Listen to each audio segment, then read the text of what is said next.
All right.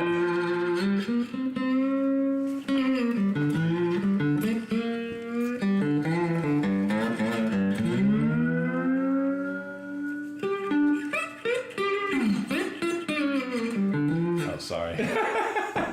That's okay. That's what I do, man. Okay, I'm here with, what's your name? Mike Snowden, who's a buddy of mine from way back. We used to be in a band called Devil Bug back in the day, a hard rock trio. Yes. Power rock. And you played bass then. Yes, I did. With the big Ampeg head and cabinet. How big was that cabinet? That cabinet was like a tower. 810. Ampeg It SVT. 810? 810. Oh my god, I can't imagine. I have an amp that has a 110 or 112 or whatever it is. I'm like, oh. 810. It was like bringing a refrigerator to the gig every time. Yeah, didn't you fit that in a Honda or something? You pushed. It wasn't like a. You went in the back seat of a car. I seem to remember. I'm like, how the seat's heck down. did you do that? Bust out the back window and put the amp in. God, that was insane. So that was back. That was like in the '90s. That was like 20 years ago. When we used to jam together, and tell me about you. But before that, you were like a major touring musician. Yeah, I would play bass in Band of Soleil, and we did about 5 years. We were doing Band of Soleil with Michelle Malone. Band of Soleil. Yeah, we were doing like 250 shows a year. Jesus Christ! in a van full of a trailer. That's insane. And how long did you do that? For 2 years? No, like 5. Oh my God. 5 years or so, yeah, we did that. 250 shows a year. And you showed up from some teeny town in Louisiana, or teeny by Atlanta standards, where we live now. Natchitoches, Louisiana. Natchitoches. Cool little town. And central Louisiana. And so then you came to Atlanta and you started touring like crazy. Yeah, I graduated high school and I was like, man, I'm gonna go play music. So yeah, I moved to Atlanta. And I played in several bands. I don't remember Chris Edmonds. Yeah, that's right. We had that connection. I know him. I didn't. Yeah, play with him. I played with Chris. I played in a bunch of bands, but Chris was a lot of fun. We did a lot of cool stuff with Chris. And then Danny, our drummer, started playing with Michelle. And then he's like, "Come on, man!" So I started playing with Michelle. And then you just hit the road for 5 years. Hit the road. Like I remember, we practiced like for. I don't know. Like we met the band. We practiced once, and they're like, "All right, we're leaving tomorrow for like 6 weeks. So do you want the gig?" And I'm like, "Sure, man." And you already married, right? Were you married? Yeah. So yeah. So you were like, well, "See ya." Cool. No, yeah, we've been married. I got married in '91. So Monique was totally cool with it. She was like, well, I moved to Atlanta to play music. Oh yeah, so she was like, that's gonna be like, okay. Let's go. We're gonna do this. Cool. And then you did that, and then we were in a band for a short time. It was only like a year or two at most, right? Yeah, was it? It wasn't. I don't remember. It wasn't much. And then it was a blast. It was called Devil Bug, and we had so much fun, man. It was fun. A blast. We had, and I don't know where our drummer Mike Talbot's somewhere out there. He won all these drumming awards, and we would get done. We'd come off the stage, and people were like, "Oh, tell me about your drumming." And we're like, "What about us?" Badass, man. He was. And then he was better than us combined. Yeah, he was a shedder. Now we know what shedding is. But so shedder, he means he practiced. Yeah, practiced in the shed. Literally had a shed. Literally practiced for hours and hours a day. He's a shedder. So then we got out of touch for like many years, like 10 years or something. Was it that long? 15, something. And then my ex-wife at the time bought one of your Cigar box guitars for me. And I don't know, I saw that you were making them, and I guess she got in contact with you. And then we started our friendship over again, more as friends. Yeah. And now we jam together in your band, the Mike Snowden band. We play together, and we've done various recordings with each other and all sorts of stuff. Yeah. So now we've been playing for how many years together now? I don't know. It's got to be over 10 easy. 10 years. Yeah. It's gotta be. Yeah. Time flies, man. It does. So what I mean, I know some of the story, but tell everyone how you went from, being a touring musician to making cigar box guitars. As a touring musician, as a bassist. Yeah. And then making cigar box guitars. Yeah, okay, I see why we went all that way. Okay, yeah. So there's a method to my madness. So after doing after doing all those shows and doing all that stuff with Michelle and everything else I'd done up to that point, I was done. I was just done. I don't know if I ever told you that, but I was just exhausted. Yeah. I'd played so much music. I just can't imagine, dude. And did so much, you know. We did a lot of really cool things, you know. But looking back on it, I can remember like the last year of playing with Michelle. I was starting to get like just physically ill. Like I would just get like, oh, my stomach would start to hurt. Just be like, oh, I can't do this, man. Like it was just got bad. The stress of the road, or stress of just everything. You know, it got like all crazy. Just everything got crazy, and I was just stressed out. Looking back on it, I didn't know, you know. Yeah. But when that broke up, and we kind of did our thing for a while, which was real chill. It wasn't anything like, you know, we were just playing gigs around Atlanta, which was fun. That was awesome. Yeah. It was fun. But you went to LA, you did showcases in New York, right? You did that stuff with her, right? Oh yeah, I mean we toured all over, you know, everywhere. Both big shows, little shows. We would play like, I can remember like we were out with the India Girls playing some, you know, big Coliseum or whatever. And then the next night we had a headline show and there was like 6 people there. So it was just a roller coaster. But that was cool touring with the Indigo Girls. Oh yeah, that was cool. awesome. Yeah, we did Big Head Todd and the Monsters and Dave Matthews, and you know, I played the Fox, get to open for Joe Cocker at the Fox. That's so cool. Just all kinds of crazy stuff like that.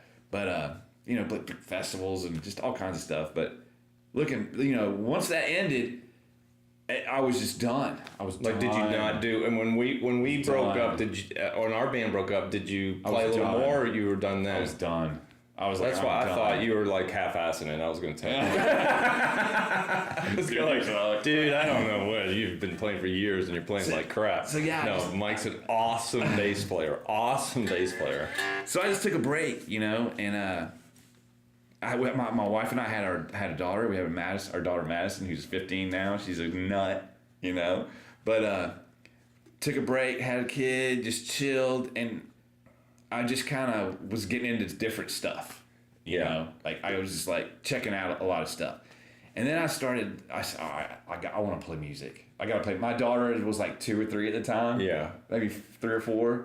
And she had her little friends and everything, and I would be like, man, I need to play a gig. Like, I should play a gig, because I bet the girls would totally. See, you did the same thing I was doing, thinking about playing a family band for kids kind of thing. I didn't know that. I wasn't thinking about I wasn't thinking about playing kids' music. But you were thinking about playing for kids, or no, not for kids. I just wanted to start playing some gigs. Oh.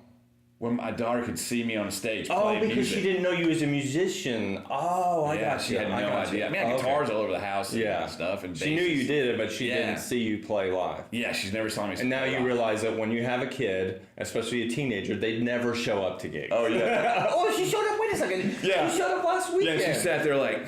Yeah, she's like on her phone, like, you're jamming and she's like... Did not want to be there. So yes, but I was like, I want to play music, but I want to do something totally different. It had to be different. It had to be something totally different. You know, I didn't want to play bass in a rock band. You know, I've done it. I did it. You know, so I was like, what? I started looking at different instruments. I bought like a banjo, and Jesus, I can't play banjo. Because you got all that cloth. Too many wires. Too many wires, man. I bought a banjo, like a mandolin. I started just buying instruments, you know, and I was like, nothing really got me, you know. And I would get online and I would like searching out different instruments and everything. And I came across the Cigar box guitar. This was like 2007 or 8? 2007, you know. So God, that's been over 10 to 12 years ago. Yeah, 12 years ago. And I made one. I made a guitar. I made a Cigar box guitar. I was like, didn't you make it out of a plank? Yeah, a little pallet wood, you know. Pallet wood, yeah. But yeah, I made one. I was like, dude, how cool is this? Like, you know, it works. You know, you can like take a cigar box and, you know, it works. Yeah. You know, so yeah, man, I made one, and I'm weird like that, man. You know, I just started making them. Just kept going and going. And then I bought thousands of them. I bought one, and mine's number 47, I think. That's crazy. Or 47, 57. And what number are you up to now? Like 8. I've made over 2,000 guitars. Jeez. But they're numbered. I number them, and they're up to like on the lighter like 1,800, 1,800 something. Wow. You That's know? crazy. And so the basic idea behind it is that you've got a cigar box as the resonator, Yeah. and then you've got a neck. It's a guitar neck, basically. It's shorter scale, right? It's same scale as It yours. is? Oh, it is. I didn't know that. Yeah. It's a 20, 25, Okay. and a 25. And I have several of these, so I'm sounding like I don't know what I'm talking about. We're getting him to talk about it, but I didn't realize it was the same scale. And then you found a way to amplify them too. Your first ones are Piezo pickups. Piezo pickups. Okay. Yeah, I made a couple thousand with piezo pickups. And the piezo pickup, for those of you who don't know, is underneath the bridge. It's inside the guitar. A little disc pickup. Yeah, but now you're making Now I'm making them with your handmade pickups. hand wound magnetic pickups, and It's that's made out of wood too. It's got wood. It's incredible. wood, copper, and so that's a whole different. God, you start getting into pickups, and I didn't realize the rabbit hole you can go down in that thing, man. Yeah. Different magnets, different wires.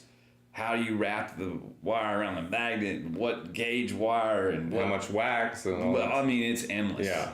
What you can do. But it sounds. But what I like about this is it gives separation. I don't have one of these yet.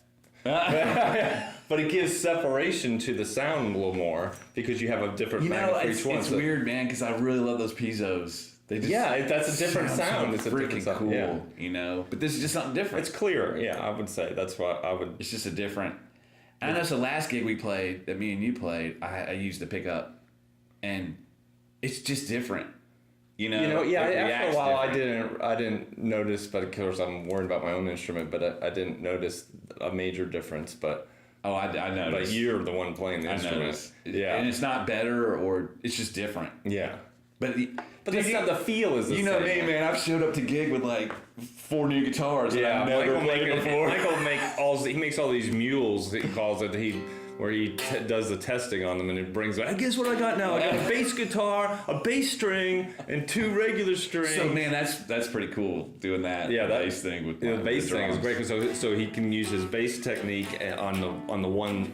He plays open G mostly. So on the open G, the big thick open G, he's got There's on a bass there. string. Bass string, and then. So that's what's cool about yeah. a cigar box guitar, man. Like, if you want to show up to a gig with like New equipment.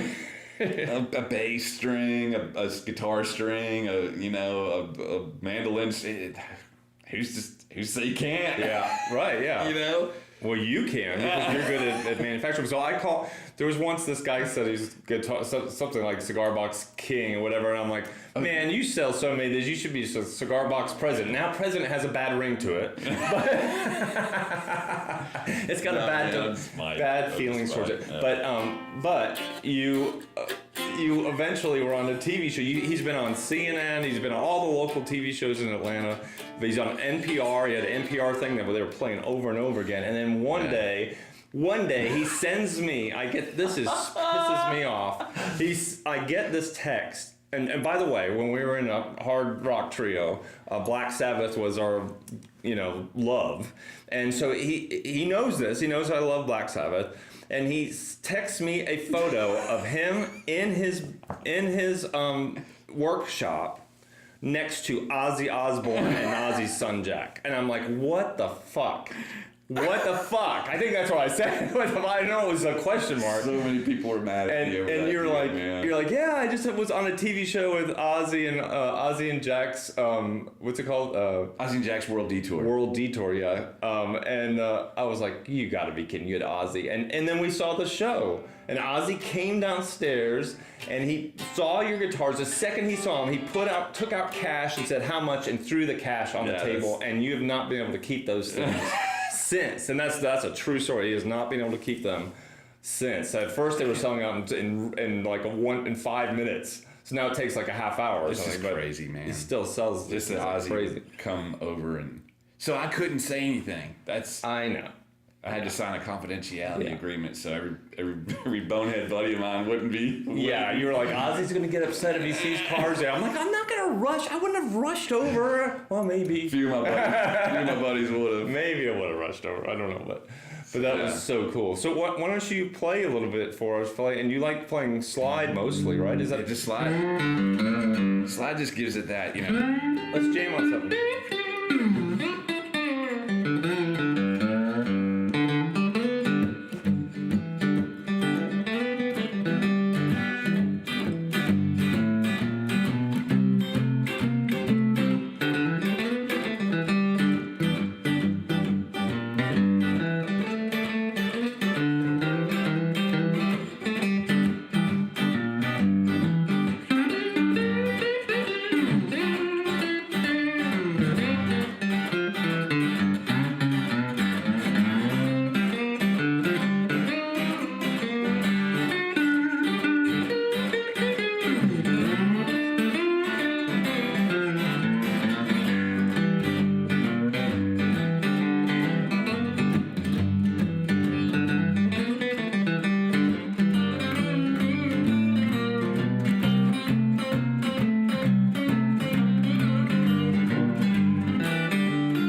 That's what we do, man. Yeah, basically, that's what our gigs are like.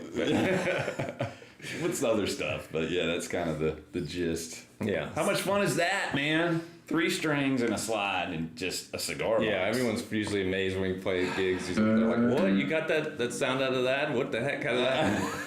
So what you showed me how to play slide. I mean, I've tried it before. I don't consider myself a slide musician, but I have gotten better because of you. Would you want to give someone a quick pointer? Like what do you say some of the best things to know are about slide playing? So, a couple things is there's a million ways to play slide. Like I see guys. What's your way? I just wear my slide on my ring finger. Mm-hmm. And a couple things. You want to keep your slide like perpendicular to your frets. You have a kind of tendency to kind of keep it crooked, and it just sounds weird. So you gotta keep it. You gotta keep it. Which means you gotta kind of tuck your elbow in, and it's kind of a weird thing. You gotta make sure your fingers are straight up and down. Yeah, right in line with the frets. And I'll use these back fingers I just barely touch the strings, and the slide just barely rests just let it rest on the strings. And then I'll rest these fingers to keep it nice and muted. If you just set your slide down, it'll chatter. Hear that? But if you put your fingers behind it,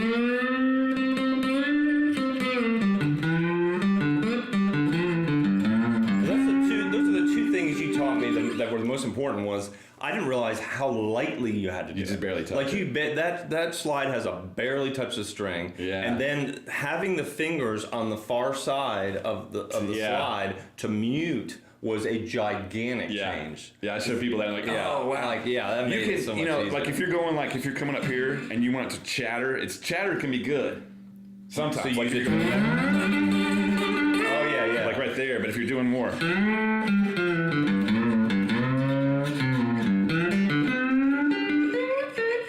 if you really want to, then you can lift up. So it's a very subtle thing, man. Slide. So do you so bass playing versus slide guitar, cigar box guitar style, which did you miss bass playing? I mean, you've added the bass note and the bass string on some of your sometimes, slides. Sometimes it's nice just to be the bass player and just be back there thumping, and just keeping the riff down, That's cool, But then, it's just different. It's just a different thing, Like you're playing slide and getting, you're a little more melodic and a little more out front. But I played bass out front, man. Yeah, you did. I was going to say, you said he's sitting back and thumping. In a trio. For those of you who don't know, in a rock trio, the bass player has to carry a lot of ground, has to cover a lot of ground. And one of the things that the bass player has to do is when the guitar goes to some sort of lead, the bass player has to become like almost a melodic instrument, or almost like a chordal instrument is really what I mean. And so you start playing like big, and Mike could not only that, but I would sometimes go to lead, and he would play the lead with me, and sometimes I wouldn't go to lead and he would, so he could play lead guitar on the bass, so that was awfully cool. But are you satisfied as a musician playing like did you ever think I'm going to be I know you did, but a slide guitar player? No. Well, no, I always loved that sound, and I always tried to do it on a 6-string, and I couldn't do it well at all.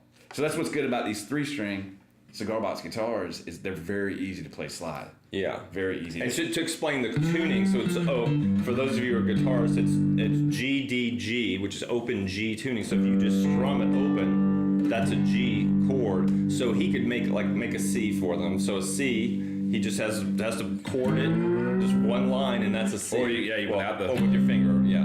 So that makes it easy to do. So you could do 3. A lot of what we do is 12 bar with 3 chords. Right. And 1-4-5 progression or whatever. So, and just one. Keeps it simple, right? One finger, you can,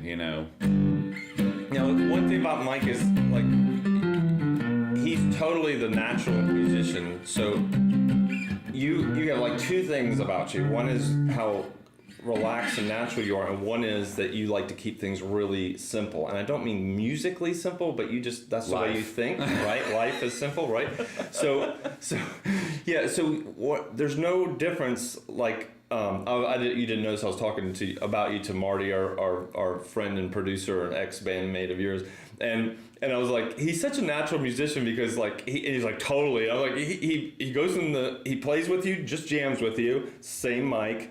You go to a recording studio, which is a lot of stress for those of you who aren't musicians. It's a lot of stress in a recording studio because you don't have a lot of time. It's expensive. You want to hit it right, same mic shows up, same guy laid back. And then on a gig, who shows up, same mic. Now, we've been playing gigs so long, I'm like almost that now. But mainly, I learned that from you because I'm more like analytical, and you're just like, yeah, whatever, make it go. That's your thing. He says, make it go. Just make it go. I'm like, well, there's this, and I got to figure. No, make it go. So what? Tell me about what do you think? Why you're like that? What have you ever thought about that, or is it why you enjoy that kind of living? I've never been put to me like that. Yeah, I know. That's why I'm putting screws to you. Life's too short, man. Life's too short, dude. The older I get, life's too short to get stressed out over something fun like music.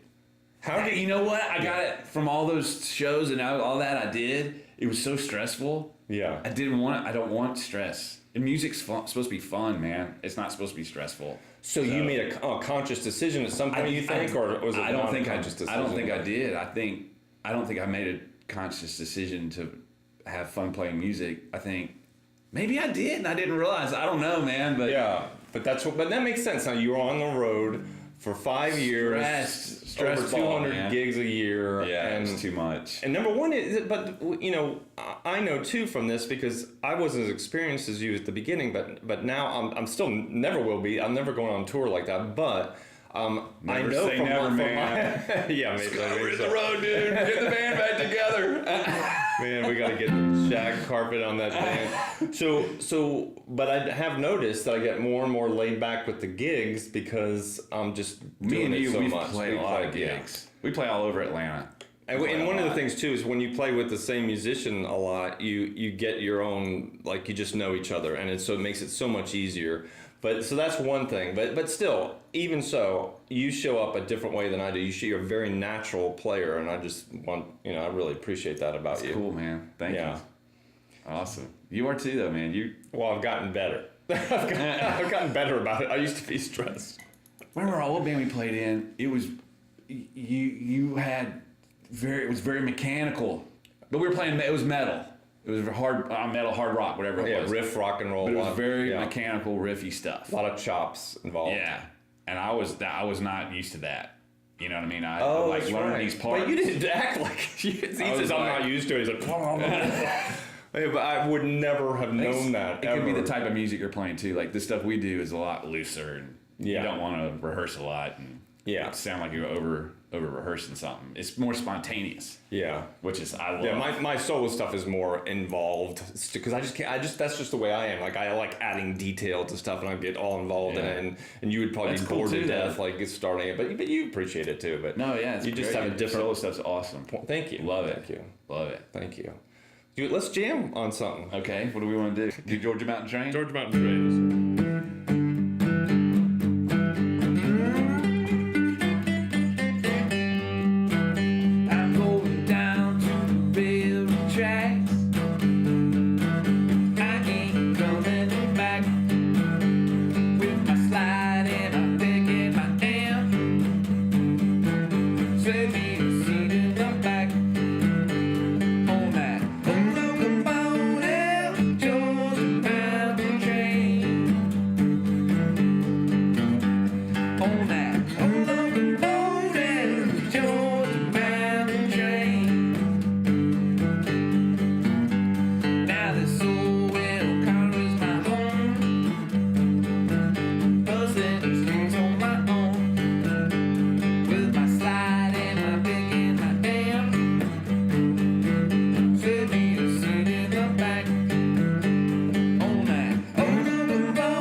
Yep, there you go. You are an active music fan, like crazy, lately at least, you've been going to concerts left and right. So some people might be interested to find out what kind of music do you like? Like, what has influenced you, and what are you listening to now? Gosh, everything, man, everything. What did you just see? You just saw Big Head Todd. Yeah, we went and saw Big Head Todd and the Monsters, band from the '90s, just last night, and we went to Blackberry Smoke at the Ryman in Nashville. God, man, the Ryman, how cool is that spot, man? Yeah, like, 1893, it was built, still there. You know, like, gosh, it's awesome. All kinds of stuff, man. I listen to jazz, blues, rock. You know, I remember we went to, when I think of the Ryman, I think of also Chattanooga. Old Crow. Going to that old theater and the Tivoli. Yeah, the Tivoli, and seeing Old Crow Medicine Show, which is we play a lot of Old Crow in our we set did cover those guys for the Mike Snowden band. Yeah. So that was awesome road trip. We went to Macon. We followed them around. Yeah. Do you have ideas for cigar box ideas? Well, you probably don't want to talk about them. You don't want people to copy your ideas. Well, yeah, you know, I've been doing these solid bodies. You know, that's something different. Play the solid body. Let's jam on that. Remember to just keep the volume down. Trying to tell me to keep volume down. I know. It's funny because he usually says that at gigs. You're the one who says to keep the volume down. Because we get told to keep the volume down. Well, it depends on what we're playing, you know. But yeah, I've been doing these little solid bodies. These are kind of cool. So it's a 3-string. Uh-huh. So I'm obviously infatuated with the whole 3-string thing. I think that's awesome. But then I was like, well, what if I want a 3-string guitar and not a cigar box? You know? So I started doing these little solid bodies. And that's when you first came up with the pickup. Started messing around making pickups, which that's a whole other rabbit hole you can go down. And then I started doing some, you know, just taking... That's so cool. Okay, I got to tell you a story, Scott. In 1973, my dad made a table, like a picnic-style table. Dinner table with 2 benches. And so I grew up my whole life like at this dinner table, you know? And I don't know, about 10 or 15 years ago, my dad called me up. He's like, hey, we're getting a new dining room table. Do you want the old dinner table that I made? And I was like, sure, man. So like I said, 15 years ago or so, I got the dinner table, you know? Well, last week... It's huge. You chopped it up. It's huge, right? And it's always been too big for our living room. Yeah. Our dining room. So I called up my dad and I was like, Dad, we got a new, we got a smaller, me and my wife, we've been cleaning out the house, just getting rid of stuff, you know, just kind of simplify things, you know? And this big table it's always been too big. So we got a round table with 4 nice chairs, you know, and just something different, you know? So I called up my dad and I was like, Dad, do you want this table back? You know, I'm like, we got a new dining room table, you know. Mind you, made it in 1973 out of cypress wood. So he goes, no, you know, do whatever you want with it. I said, Dad, would you be mad if I make guitars out of it? That's a great idea. He just laughed. He's like, no, that'd be awesome. Yeah. So yeah, I just cut out. Have you made one yet? I just cut a that body new design? Yeah. That new design you made out of that? Yeah, it's going to be, one of those is going to be from, you know. The one that you sent me a photo of, was that the table? No. That was But just like yesterday, I just cut it out. Oh, wow. Ran it through the planer and got it to the right dimension. Oh, cool. And I'm just like, oh my God. Well, this piece, when I started taking the table apart, it was split here and there. And I was like, took a piece and kind of like cut out the bad part. Yeah. You know, and re-glued it up and cut a body out of it. It's like, oh man, how cool is this? Well, you should call the body a 73. It's a mixed match. It's a 73 body with a 2019 neck. Crazy though, man. So yeah, I'll come to your house. I'll cut up your damn furniture. Yeah. I'll make a guitar out of your coffee cool. table if you let me. You know. That's really cool. So, but that's where these started. We're just something different. Let's jam on that one. Let's do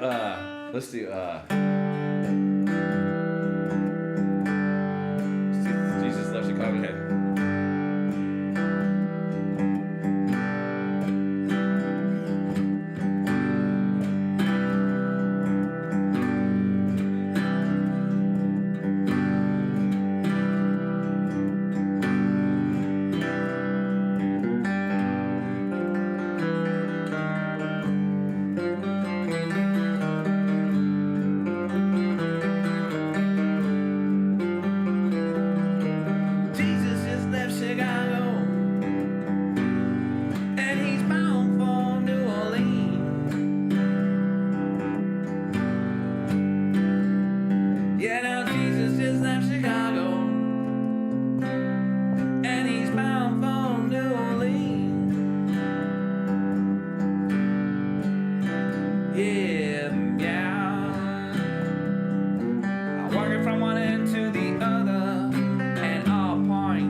Mississippi.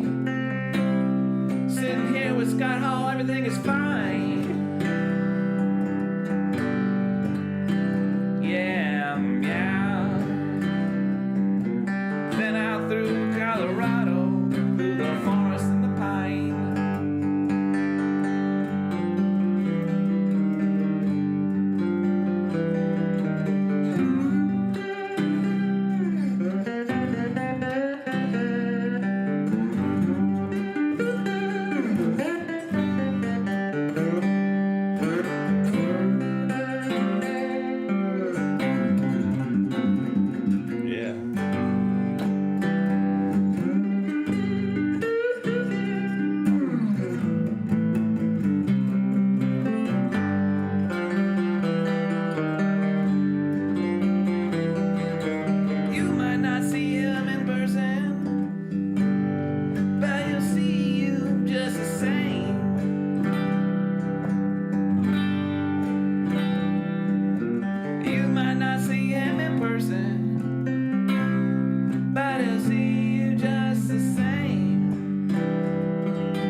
Taking care of business as his name.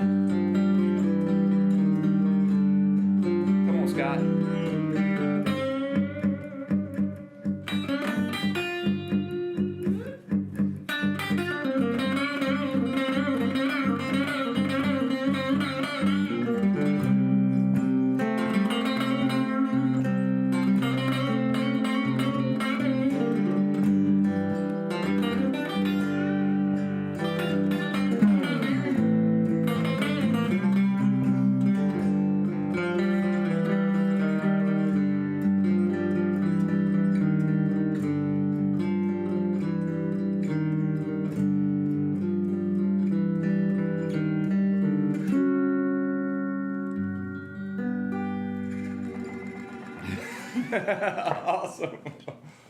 Awesome.